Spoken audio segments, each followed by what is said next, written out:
Masana sun yi bayanin abubuwa da yawa masu hana samun ciki, amma ga kaɗan masu muhimmanci za mu yi bayaninsu. Harrul raham, ma'ana zafin mahaifa. Idan ya yawa a cikin mahaifa yana iya sanya maniyi, idan ya shiga ciki sai zafin ya masa yawa sai ya rube. Domin maniyi yana kasancewa a cikin mahaifa kwana 40 kamar yadda ya tabbata a cikin hadisi na manzon Allah sallallahu alaihi wasallama. Ya ce, hakika ɗayanku ana haɗa halittarsa a cikin mahaifiyarsa kwana 40 yana ɗigon maniyi, sannan ya koma gudan jini misalin kwana 40, sannan ya koma tsoka kwana 40.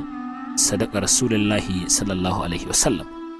Idan maniyi ya shiga cikin mahaifa, to wannan zafin madadaci shi zai fara dukan maniyi sai ya fara zama kamar jini-jini, zuwa kwana 40 sai ya zama jini, zuwa kwana 40 sai ya daskare ya zama tsoka.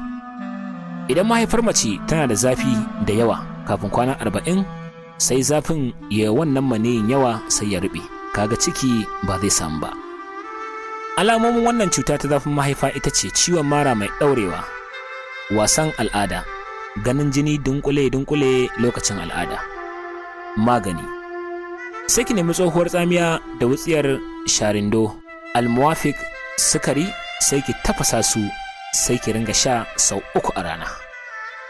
Matsala ta biyu ita ce sanyin mahaifa, wato bardur raham.